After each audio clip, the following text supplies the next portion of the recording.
waiting for your bright blue sky. Lonely night where the angels cry. Sa pumili na ascending, ito yung reading. Tingnan natin kung ano yung karma ng inyong tao sa pagpapahirap. Ang sense ng taong bayan, baka politician na naman, or pwede rin sila siguro ay influencer, or marami siguro silang minions. So anyway, tingnan natin.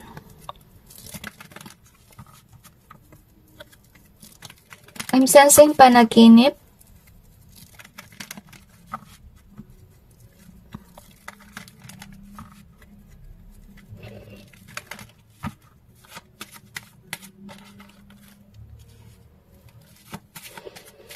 I'm also sensing betrayed or betrayal. Okay.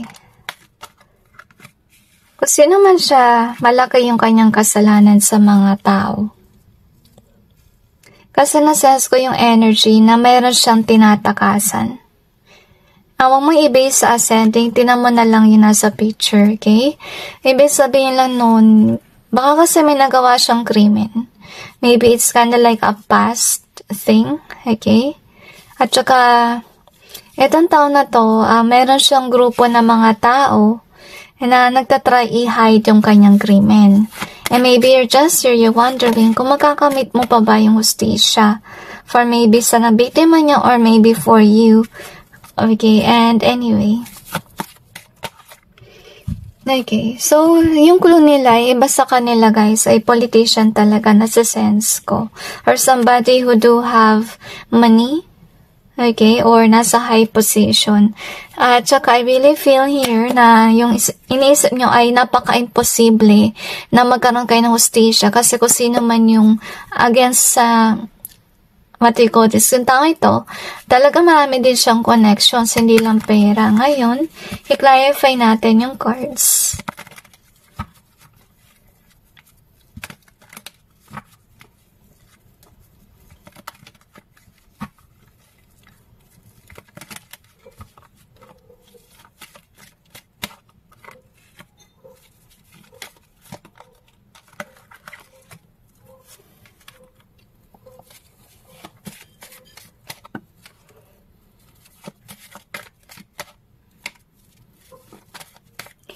I really feel here na kahit sabihin natin manalo siya sa kaso, alam ng tao yung katotohanan. Okay. Gusto nila sabihin din guys, sa darating ang panahon na magkakaroon uli ng bagong paglilitis. Okay, kung sakaling manalagpasan niya noong umpisa, I feel na it will take years, to be honest with you. Okay, so anyway, ito yung malungkot, okay, baka talaga yung krimen na nagawa nila talaga ay di maganda. Umabot siguro na mayroong nawala. Meron siguro silang, na last. At dahil doon, umiyak yung mga kamag-anak ng taong nawala. So, yun nga may court case. At dahil doon sa power nila, as you can see here, yung abogado nung nawalan, I really feel nawawalan ng hope. Kasi nga maraming connection kung sino man yung tinanong mo sa akin. Ngayon, huwag kayong mag-alala guys, okay? Kasi remember kung marami silang minions na nagtatry na itago yung baho nila or kung ano man, kailangan nila magbayad ng mga tao or kahit media just to hide their crime kasi takot sila na makulong as you can see here. Remember kung marami silang binabayaran, malaki rin ang kamalasan niyan sa pera nila. Ngayon, I feel here yung kanilang karma is nightmare nga nila ay makulong, diba? At saka hindi sila nagkakaroon ng mahimbing na tulog kasi syempre may nagawa silang mali.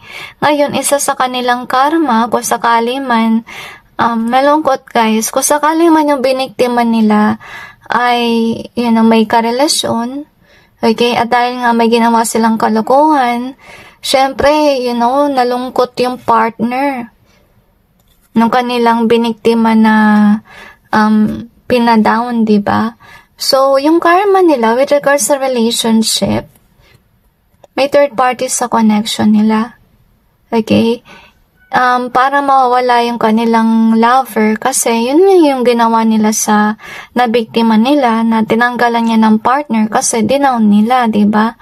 So, with the inspired being here, so isa rin sa karma nila, magkakaroon sila ng anxiety issues kasi takot sila na mabuking yung ginawa nilang pag-down sa tao.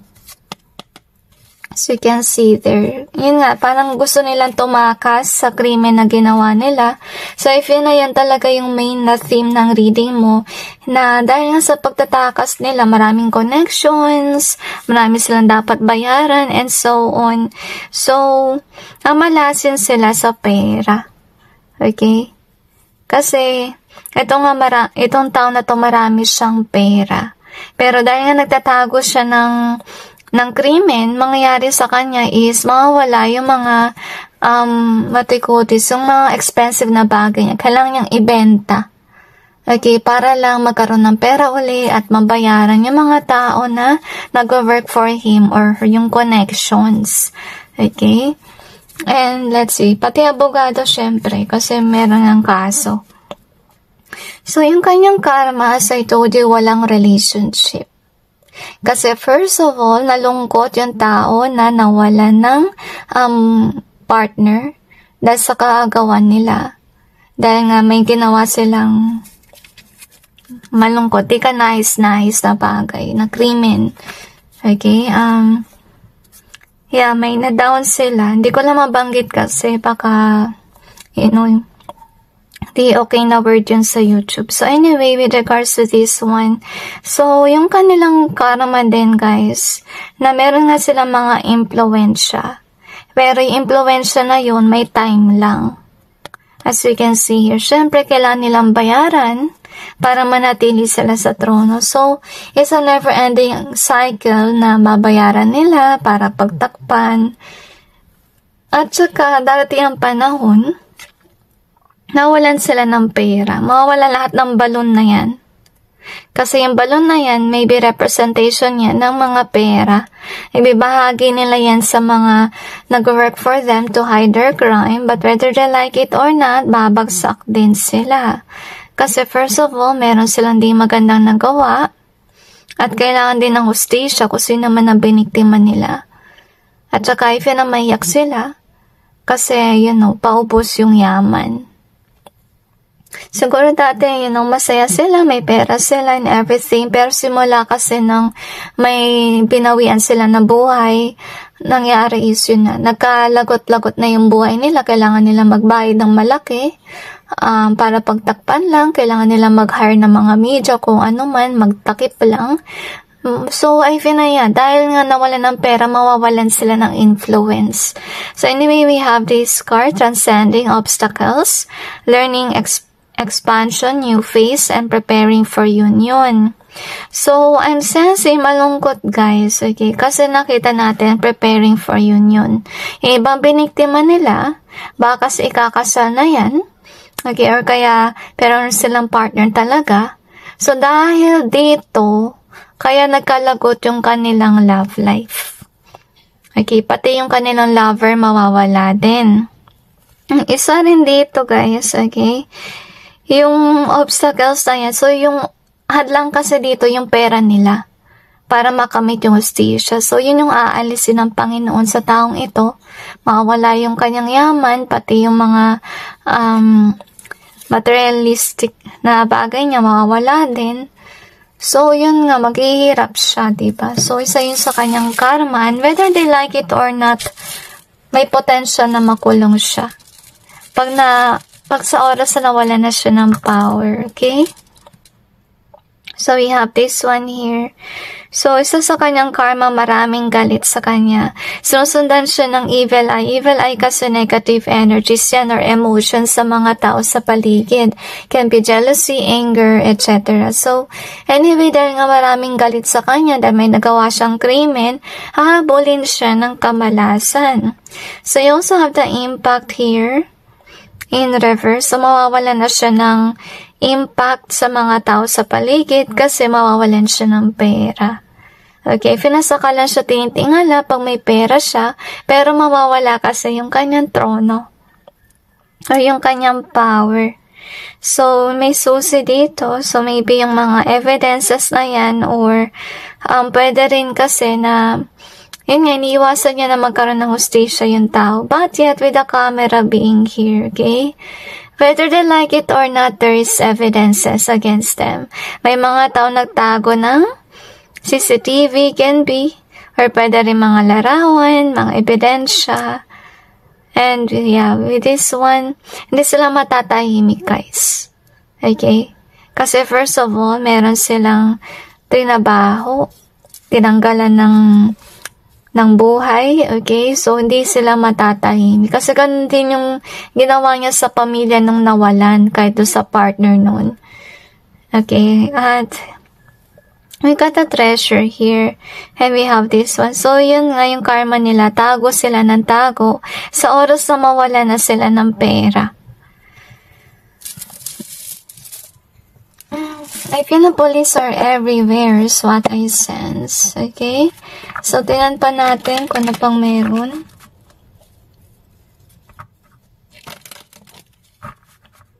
I feel na sila din ang gumawa ng kamalasan ng kanilang buhay. Di na lang matatakasan ng krimen na kanilang ginawa.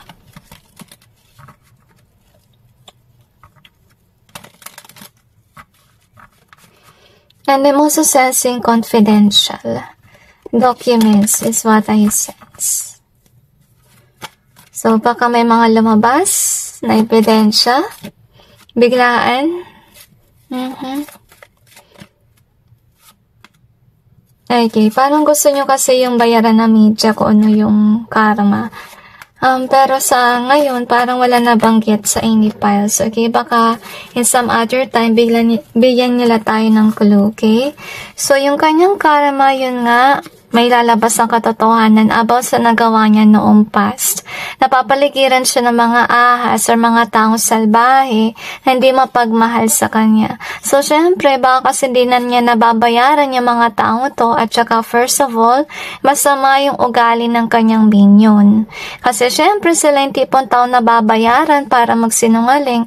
So, what can you expect about them? Diba? So, isa sa mga minions, magsasabi ng katotohanan na siya hindi mabuti at may tinatakasan. So, hindi siya makakaalis. Pwedeng dahil makulong siya or pwede rin dahil tago siya ng tago, kailangan niya magstay na sa bahay, and so on. So, yung karma rin niya, mawawala ng passion yung mga tao mag-work for him or her. Kasi first of all, nawala na yung yaman. Yung kanyang karma din, hindi siya magiging masaya kasi hindi niya may enjoy yung pera. Kasi first of all, kailangan niya ng pera to pay everyone to hide his or her crime. Ngayon, yung karma din niya, babaliktad ang sitwasyon. Kung dati nakokontrol niya yung iba, kala niya makatakas na siya sa krimen, babaliktad ang kanyang mundo. Okay? So, I'm sensing na marami din naman nagmamahal sa nabiktima niya. Okay? Tsaka dahil doon, mananatili yung kaso. Okay? So, yung kanyang karma, syempre, dahil nga bigay siya ng bigay sa mga minions niya, mawalan siya ng pera. So, yung mga biniktima niya na tao, bibigyan ng Diyos ang biyaya yung taong na biktima niya, para ma-push forward yung kaso. So, yung pera na yun dapat i-save para, pera sa abogado at saka para ma-push forward yung kaso. Anyway, ang kanyang karma naman, maguguluhan siya. Hindi niya alam kung sino yung pagkakatiwalaan niya, kung ano mangyari and so on. Kasi mawawalan siya ng contact. Hindi na niya mababayaran yung mga taong nabayaran niya before. Okay, so, I'm sensing here na mamalasin siya. Tsaka I feel na backstabbing yung mangyayari. So, ibig sabihin lang dahil hindi na niya mabayaran yung minions niya, pagsasalita na sila against this person. Sa oras na mawala ng pera kung sino man ito. So, ayan, hindi malayang mangyari. They mentioned to me Okay, gagawa ng paraan ng Panginoon para makamit yung hustisya sa taong mabuti. Kasi ay pinaiba sa kanila, biniktima nila is someone na talagang kind-hearted at hindi lang nila nabiktima yun, kundi kawawa yung partner ng taong yun. Okay, kasi tinanggalan niya ng partner. Kaya yun nga, malas sa love life. So anyway, that's it guys with the reading. I just hope this may give you some insight about the situation of your person, and God bless all of you.